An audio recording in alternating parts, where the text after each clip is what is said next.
Hai korang, selamat pagi. Hari ini pelajar di rumah kami akan mengadakan sesi lawatan yang sangat menarik untuk korang. Mereka akan lawat ke kilang coklat Darius dan juga part-time unit production. Wow, cantik dan luas kan suasana kat sini? Pelbagai pameran ini disediakan untuk para pelajar kita. Of course lah, kalau lawatan, student kita mesti happy. Sebab apa? Pelbagai aktiviti menarik yang disediakan tau.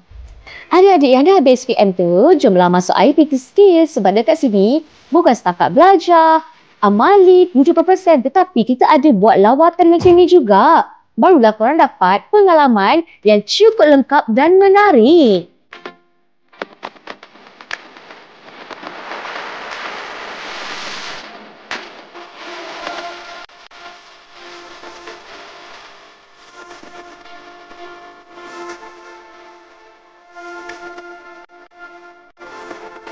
Mau masa mereka shopping berbagai jenis coklat.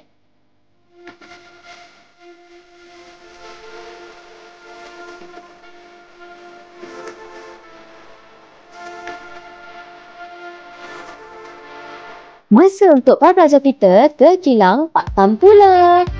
Sebelum mereka nak lawat suasana kilang, mereka diberi taklimat terlebih dahulu bersama dengan person in charge berkenaan syarikat dan cara pengurusan makanan. Right, saya Haikal Iskandar bin Muazzani Haris. So saya belajar IPT skill. Kita orang ada pergi 2 tempat lawatan, Kilang Beres dengan part-time bakery. So banyak sangat benda yang kita orang dapat belajar hari ni. Antaranya kita orang dapat tengok cara sistem dekat dalam kitchen ni, pembuatan roti, cara-cara SOP dia. So banyak benda yang kita orang dapat belajar. Alright, itu saja daripada saya. Tengok video ni sampai habis. Adik-adik yang dah habis tahap 2 dan tak tahu nak sambung tahap 3 dekat mana, jom masuk IPT Skills sebab kemasukan dah dibuka.